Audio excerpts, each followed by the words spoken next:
ఇతగాడి పేరు Vakada Tirumalarao. Real estate broker గా మొదలై చిన్నపాటి కాంట్రాక్టర్ అవతారమెత్తి ఆదిత్య కన్స్ట్రక్షన్ కంపెనీ దగ్గర చేరాడు. కానీ అతడి చేతకానితనం బయటపడింది. పెండింగ్ పనులు పూర్తి చేయలేకపోగా చెల్లించాల్సిన డబ్బు కూడా బిల్డర్ కి ఇవ్వలేకపోయాడు. ఫ్లాట్ల కొనుగోలుదారులను కూడా ఇబ్బంది పెడుతూ గొడవకు దిగుతూ ఉండడంతో అనేక కేసులు నమోదవుతూ వచ్చాయి. ఒప్పందం రద్దు చేసుకున్న పత్రాన్ని చూసిన కోర్టు కూడా సంతృప్తి చెంది ఆదిత్య వాదనలో పస ఉందని నిర్ధారించుకుంది. పిటిషనర్ అయిన ఆదిత్య సంస్థ ప్రతిష్టకు భంగం కలిగేలా మీడియాలో ప్రచురించడం గాని, ప్రజల్లో సంస్థ గౌరవాన్ని తగ్గించే పని కాని చేయకూడదని కోర్టు స్పష్టంగా చెప్పింది. ఆగస్టులో కోర్టు ఇచ్చిన ఉత్తర్వును బేఖాతరు చేస్తూ ఏప్రిల్ నాటి ఎఫ్ఐఆర్ ఆధారంగా మీడియాకు ఎక్కి కోర్టు ధిక్కారానికి పాల్పడిన ప్రబుద్ధుడు ఇతగాడు. Aditya construction company India private limited కు మొత్తం 75,16,00,000 రూపాయలకు 3 చెక్కులిచ్చినా అవి బౌన్స్ అయ్యాయి.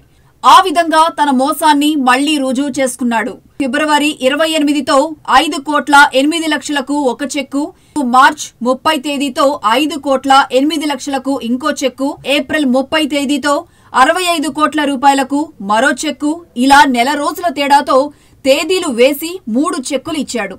ఇలా ఇచ్చిన 3 కరూర్ వైశ్య బ్యాంక్ చెక్కులు తగినన్ని ఫండ్స్ లేకపోవడంతో నిరాదరిస్తూ బ్యాంక్ వెనక్కు పంపింది. ఖాతాలో డబ్బు లేకపోయినా ఉద్దేశపూర్వకంగానే చెల్లని చెక్కులు ఇచ్చినట్లు స్పష్టంగా కనబడుతోంది. 5 కోట్లు కూడా ఖాతాలో లేని వ్యక్తి 75 కోట్లకు చెక్కులు ఇవ్వడంతోనే మోసం బయటపడింది.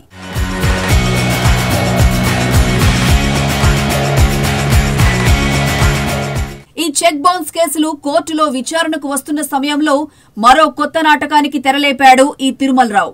ఆదిత్య సంస్థ మీద బురద చల్లటం ద్వారా తన మోసాలను కప్పిపుచ్చుకునే ప్రయత్నం చేశాడు. ఉన్నట్టుండి ఏప్రిల్లో ఒక తప్పుడు ఫిర్యాదు చేసి దాన్ని తెర మీదకు తీసుకొచ్చాడు. తనకే ఆదిత్య సంస్థ దాదాపు 28 కోట్లు ఇవ్వాలంటూ సిసిఎస్ పోలీస్ స్టేషన్లో ఫిర్యాదు చేశాడు. నిజంగా ఆదిత్య సంస్థ అతగాడికి బకాయి ఉంటే 75,16,00,000 రూపాయలకు చెక్కులు ఎందుకిచ్చినట్లు? చెక్ బౌన్స్ కేసుల్లో కోర్టుకు ఎందుకు తిరుగుతున్నట్టు?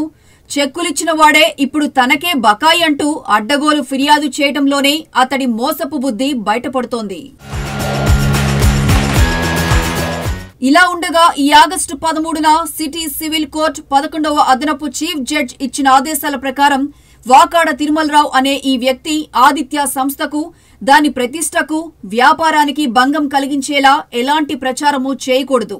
బ్యానర్లు, ఫ్లెక్సీలు పెట్టడం కానీ, ప్రింట్, ఎలక్ట్రానిక్ మీడియా ద్వారా ఆదిత్య సంస్థకు పరువు నష్టం కలిగించే విధంగా వ్యవహరించకూడదు.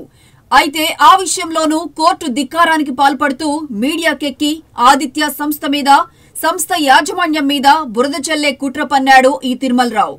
తెలియక మోసపోయి ఇలాంటి వాళ్ల వలన ఇబ్బందులు ఎదుర్కోకుండా జాగ్రత్త పడాలనే ఉద్దేశంతో ఈ వీడియో ద్వారా అప్రమత్తం చేస్తున్నాం.